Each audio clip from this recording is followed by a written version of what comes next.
Hi, everybody. It is Stephanie Humphrey with Sip and Say with Stephanie. Let me do my song for you. Welcome to Sip and Say with Stephanie.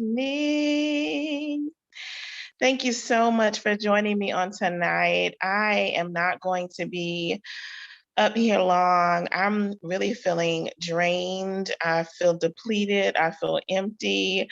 I just want to sit and rest and pray and think because there's been so much going on tonight. Not tonight, well, this week is what I want to say. There's been so much going on this week. And I just need to be poured into tonight. So I just want to share just a few things that's on my heart, and then I'm gonna let you go. I wanted to play a video for you tonight, but the technology device that I have, the volume is so low that I'm not going to be able to play it, but I am going to put the link in the description so that you can look at it later. I actually have a few links that I want to share with you tonight. So welcome to Sip and Say with Stephanie. I'm going to take a sip of my muscadine tonight.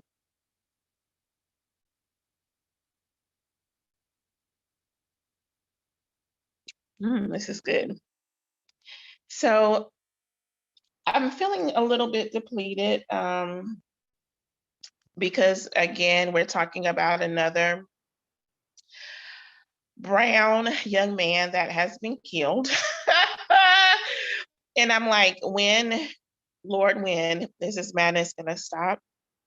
I know that it is deeply rooted into the history of America to kill Black and Brown people. And it seems to be nothing to people in our country that Black and Brown young men and young women and middle-aged men and middle-aged women are being murdered in the street.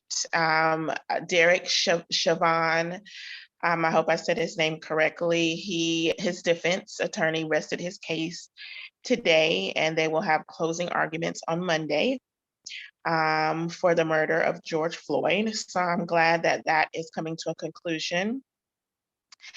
I can't help but to think about Rodney King and how that trial ended. And I am trying to stay positive and hopeful that this man will be convicted for killing George Floyd. But oh my goodness, sometimes hope deferred makes the heart sick. Um, so anyway, I will be tuning in to those closing arguments on Monday as much as I can while I'm at work, still doing my job, but still trying to tune in to see what the defense and the prosecutor are going to say to close out this trial. I'm curious to know how long the jury is going to deliberate.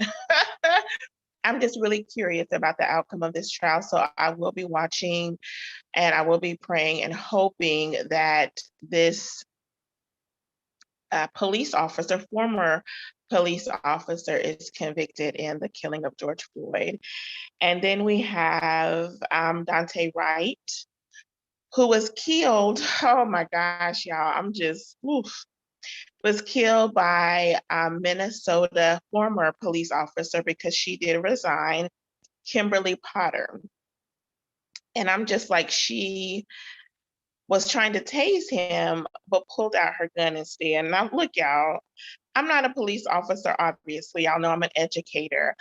I do not know what a gun feels like. I've never held a gun in my hand. I don't ever plan to. If I need to, I'm pretty sure I can handle myself, but I've just never had a, let me take that back. That's not true. That's not true. So I haven't had a gun in my hand in a while. Let me just say it like that. And so,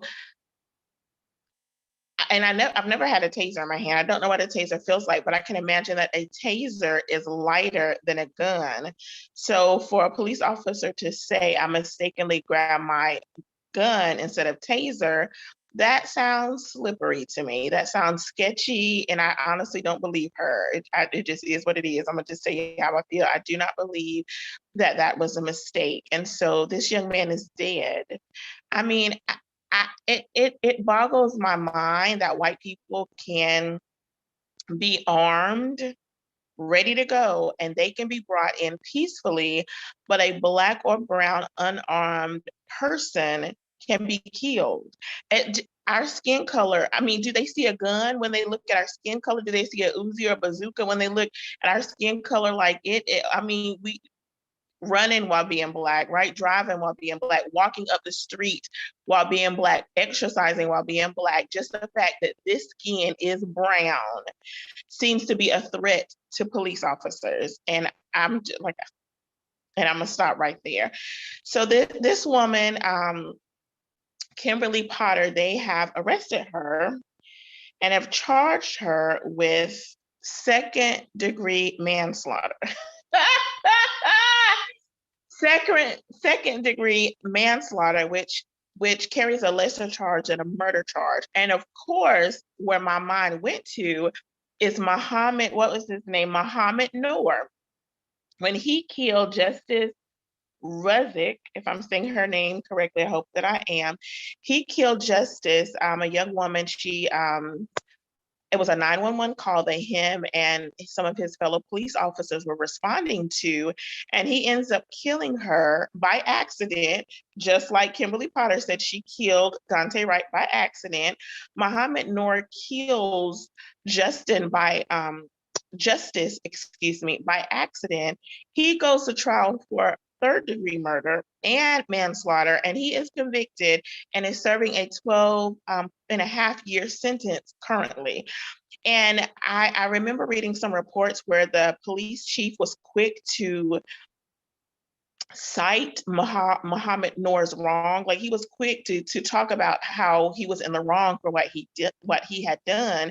Yet we have white police officers killing brown and Black people, and they are justified in their killing.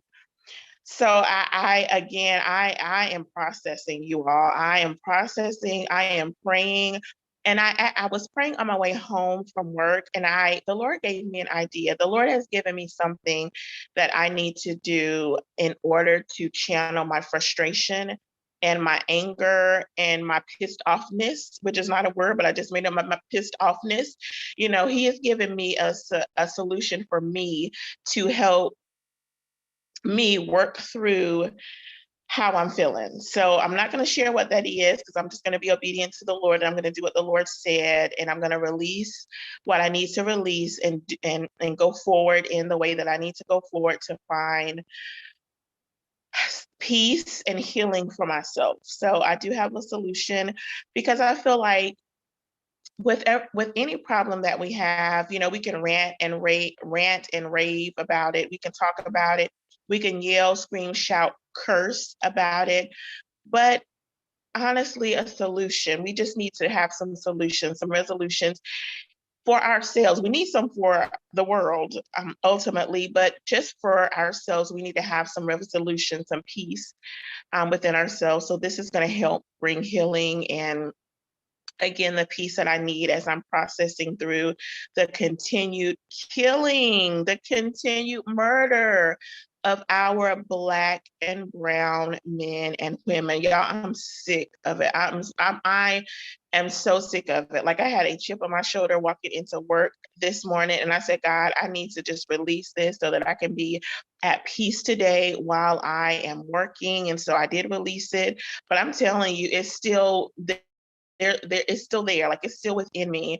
And so you all pray for me, pray for our country, pray for the family of Daunte Wright. Continue to pray for George Floyd's family, continue to pray for Breonna Taylor's family, continue to pray for Sandra Bland's family, or Sandra Bland, if I'm saying it, Sandra or Sandra Bland.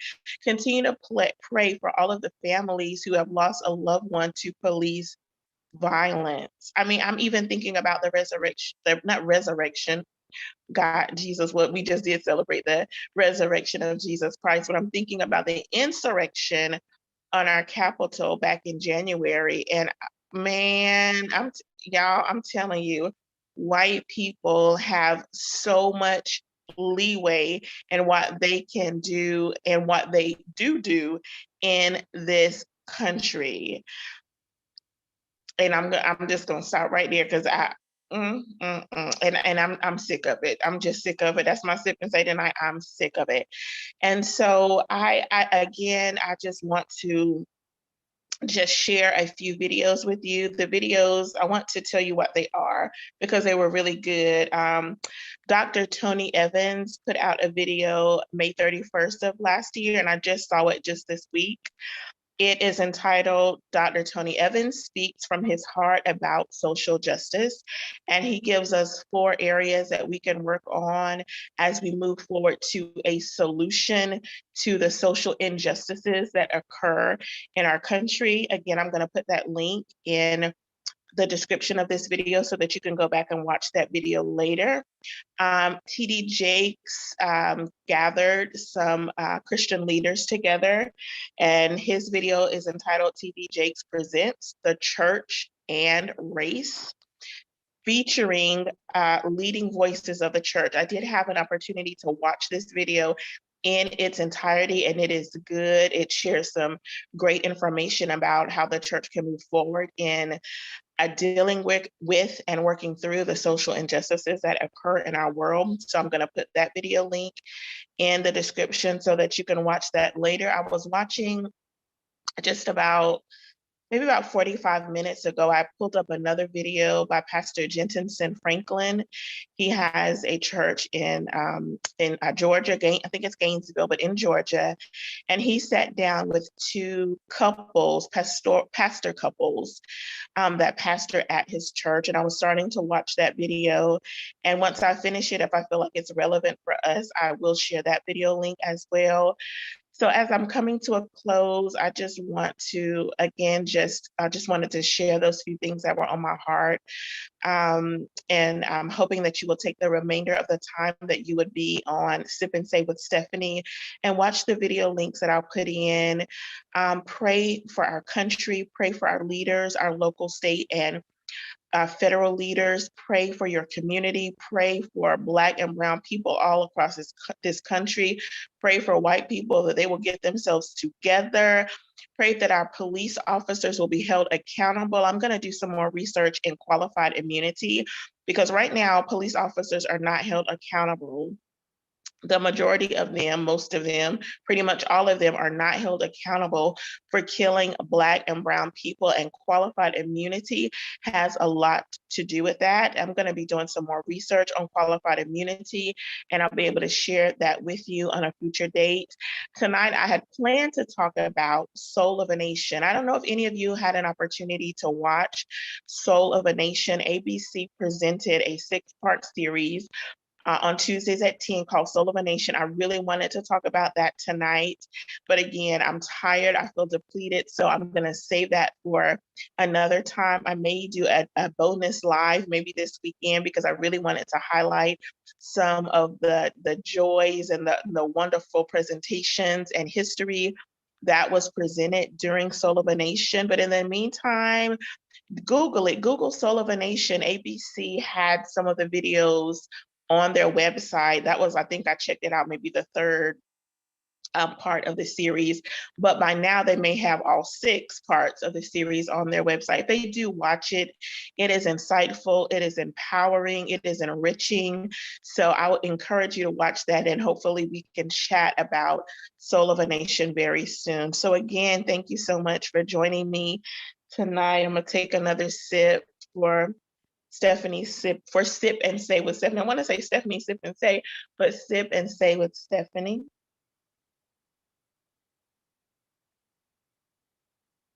Y'all, if y'all don't have any Duplin Winery, like if you've never tried Duplin Winery, go to their website, www.duplinwinery.com, and get you some of their alcohol-free Scarpanog or muscadine.